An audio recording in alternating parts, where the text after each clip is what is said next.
Amigos, presten atención porque hoy es una de esas jornadas históricas que Donald Trump llevará grabada en su memoria para siempre, se los aseguro. Y no me refiero a que tenga un nuevo juicio en puerta o una elección complicada. Esos son gajes del oficio, problemas que el hombre ya venía arrastrando desde hace tiempo. Me refiero a que precisamente hoy lo han dejado en la más absoluta soledad, uno tras otro, lo han abandonado. Hablo de aquellos que juraban lealtad inquebrantable, esos que prometían estar con él como en un matrimonio, en las buenas y en las malas, ¿verdad? Pues bien, ese equipo político que parecía incondicional le ha dado la espalda de manera rotunda.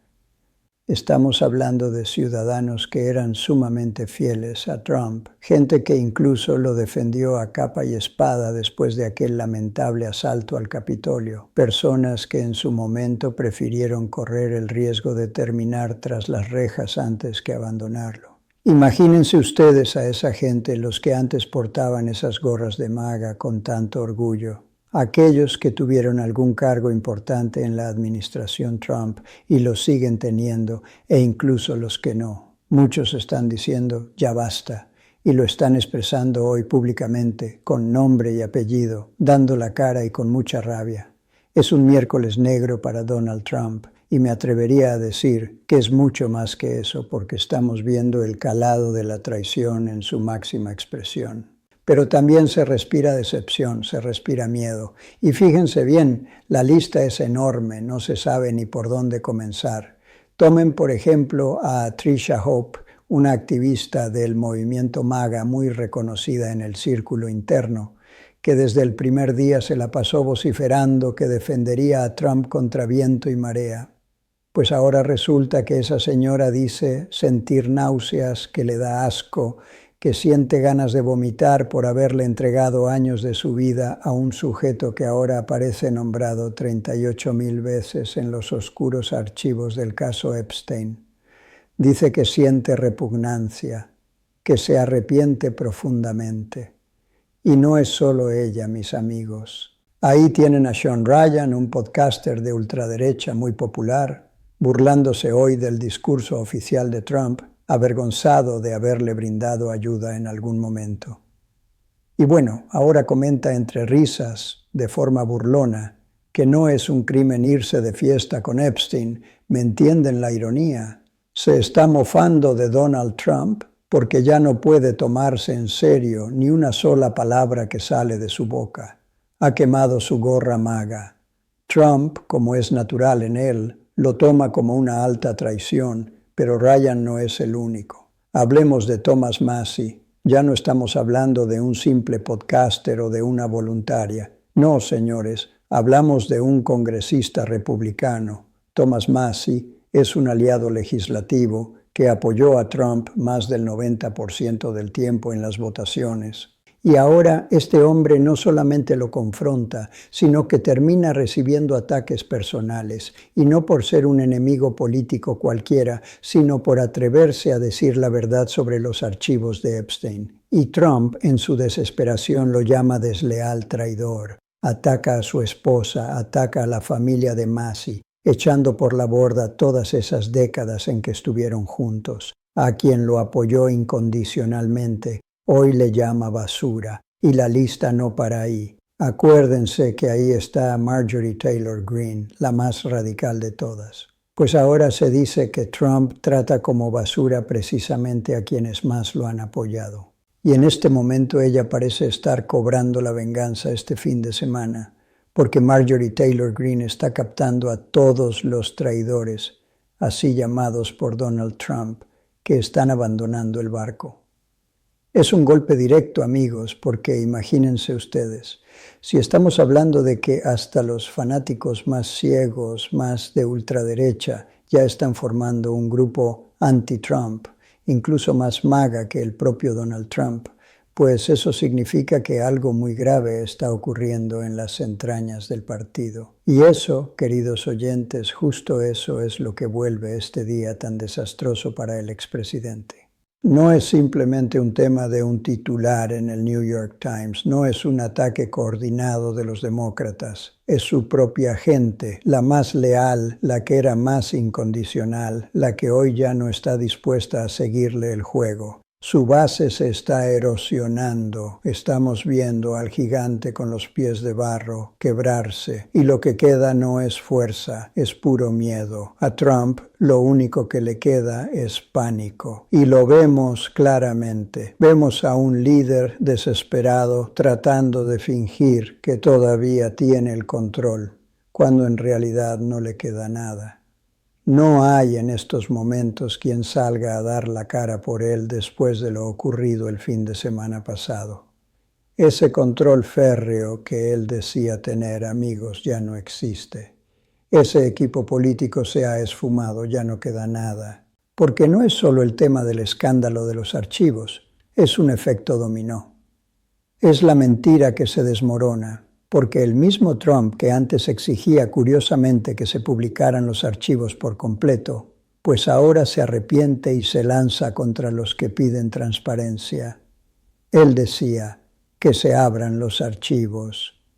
Bueno, el congresista Massie promovió precisamente una petición para que se liberaran los documentos y Trump, en lugar de celebrar, porque supuestamente es lo que él quería, llama a Massie traidor liberal y dice que cambió por culpa de su nueva esposa, a la que llama radical. Pero resulta, fíjense en la ironía, que esa misma esposa votó por Trump 3 veces. 3 veces. Y eso no le disgustaba a Donald Trump en su momento. Fue ella quien, en una cena, le preguntó en persona a Pam Bondi, la exfiscal y ahora aliada de Trump, cuándo iban a liberar la fase 2 de los archivos, y la respuesta fue clara y contundente. Le dijo, no hay más archivos. Amigos, seguimos esperando un tercer lote de 3 millones de documentos perdidos. Primero Trump decía, tengo los archivos en mi escritorio. Luego decía, los archivos no existen. Y ahora aparecieron. Y no solo aparecieron, sino que nombran 38,000 veces a Donald Trump. Así que no solamente está ocultando información, no solamente está evadiendo documentos judiciales para que no salgan a la luz. ¿Por qué los está ocultando? Porque tienen muchísimo miedo. Imagínense qué contendrán esos 3 millones de archivos que todavía están perdidos. No están perdidos, señores, están en un cajón bajo llave, obviamente en el Departamento de Justicia, clasificados como asunto de máxima seguridad, porque si eso sale a la luz, Trump se cae definitivamente. Y ya no se trata nada más de si Trump estuvo en la isla o no, que yo creo que a estas alturas todos ya nos formamos una opinión bastante clara. Ahora, esto se trata de una red de silencios, una red de encubrimientos. Y ahora que los documentos ya empezaron a salir, pues muchos están tratando de salvar lo poco que les queda de dignidad o de credibilidad. Imagínense con qué cara gente como Ben Shapiro, que se la pasaba diciendo que los archivos Epstein no existían, puede salir ahora. Un tipo que siempre sale con su kipá porque, según él, Dios es lo más importante y termina protegiendo a un tipo así. Ahora, ¿qué puede decir? Después de haber negado rotundamente la existencia de esos archivos. Bueno, errores cometemos cualquiera, yo lo entiendo, pero es de sabios reconocerlos. Los archivos ya salieron. No solo salieron, sino que nombran 38,000 veces al tipo que él sigue defendiendo.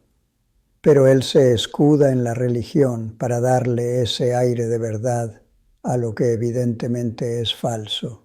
Y cuando alguien los cuestiona, como cuestionaron a Trump esta mañana, pues él reacciona con furia, con ataques a la prensa, con insultos soeces, con discursos cada vez más paranoicos. Y todo esto ocurre mientras la situación económica de los Estados Unidos, por cierto, sigue en una debacle total.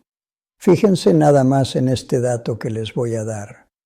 Hoy más de 3,6 millones de personas en los Estados Unidos, y a mí me parece que este dato es brutal, están en problemas. Es fácil decirlo, ¿no? Pero traten de imaginárselo.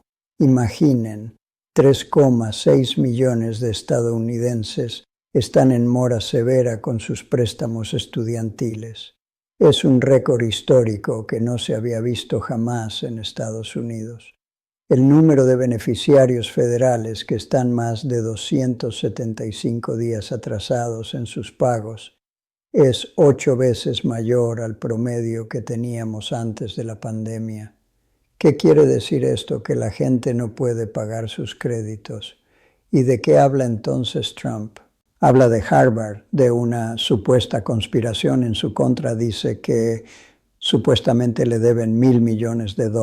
Y no solo Harvard, también le exige $5,000 millones a la BBC.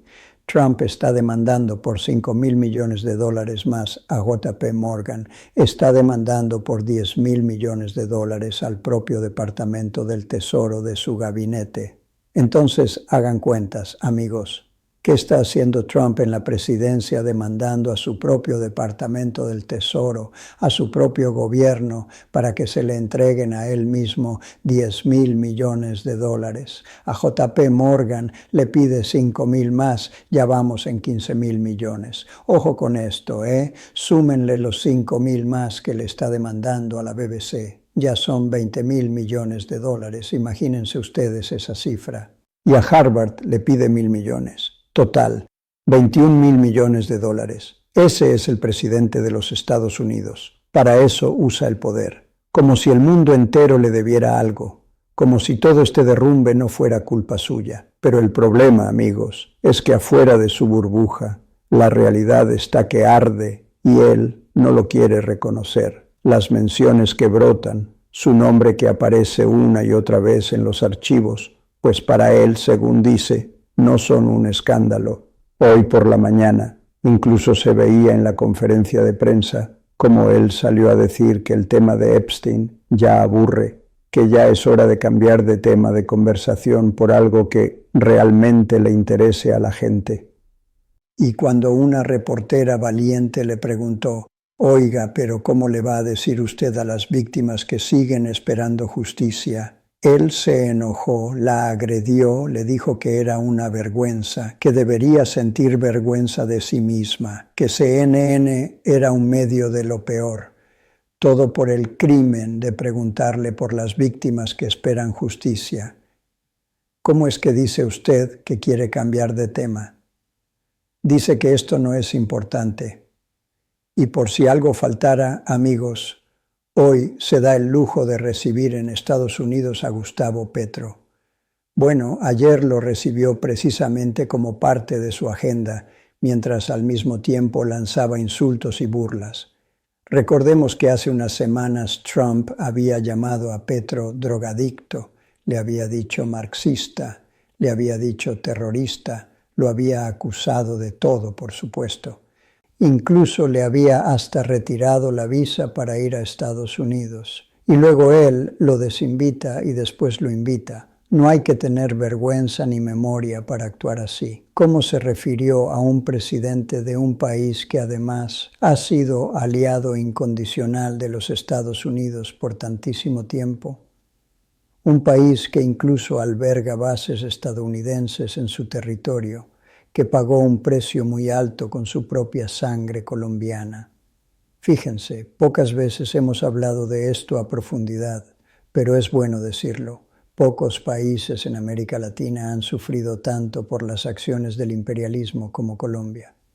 Yo me atrevería a decir, bueno, junto con mi querido México, al que nos robaron la mitad de nuestro territorio, pero a Colombia también le pasó factura, a la Gran Colombia.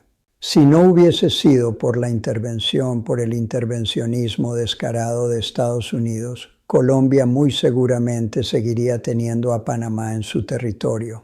La única razón por la que perdieron ese territorio es porque la CIA, porque el gobierno de Estados Unidos le metió miles de millones de dólares a ese movimiento para desestabilizar las cosas y tomar el control del Canal de Panamá. Porque en su momento el gobierno colombiano se rehusaba a entregar el control del canal a los Estados Unidos. en legítima defensa de su soberanía. ¿Qué hizo Washington?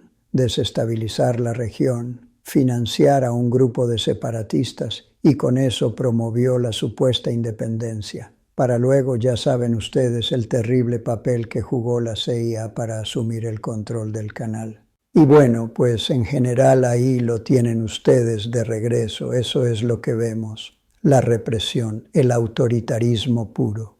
Porque en la visión de Donald Trump, no nada más al exterior, imagínense, si adentro de los Estados Unidos él siente que no le tiene que rendir cuentas a nadie, ni al Congreso, ni a la ley, pues ¿qué deberíamos esperarnos al exterior, verdad? Es mucho más que eso. Sus mismos seguidores afortunadamente están despertando. Los pocos aliados que le quedaban ya lo están cuestionando porque su propia maquinaria de mentiras ya no da abasto para tapar los huecos ni quieren hacerlo. Por eso su imagen se ha quebrado. Y lo más duro de todo esto, amigos, es que se está quebrando desde adentro, desde su propia base, desde la más radical, desde aquellos que antes veían precisamente a la figura de Donald Trump como un Mesías, como un Salvador. Incluso yo recuerdo que con mucho fanatismo había quien decía que Trump significaba trompeta y que estaba en las revelaciones bíblicas y que era parte de un plan divino, un enviado de Dios a este mundo. Vaya sarta de incoherencias para justificar la llegada de un tipo que lo único que ha hecho es servirse con la cuchara grande. Repito, está demandando a su propio gobierno y a las mismas instituciones educativas para hacerse de $21,000 millones para su propio bolsillo. Están encubriendo a una red de pederastas, están cubriendo secretos, pues todavía ahí están esos 3 millones de documentos, más la censura de los que ya salieron y que vienen borrados en su mayoría, ¿no les parece? En fin, muchas gracias a todos nuestros amigos que están conectados con nosotros en esta transmisión. Dice Nicolás, exacto, es un quiebre total. Tiene usted toda la razón. Saludos cordiales a nuestra amiga Elida. Buenas tardes, Alba, Víctor, Derek. Saludos cariñosos hasta la bellísima Buenos Aires y a nuestro amigo Tucancillo, también a nuestro amigo Mili en Wisconsin. Saludos a la bellísima Wisconsin, tengo muchísima familia por allá, gente muy trabajadora. Familia, les mando un abrazote y nos vemos en la próxima transmisión. Aquí su amigo José López.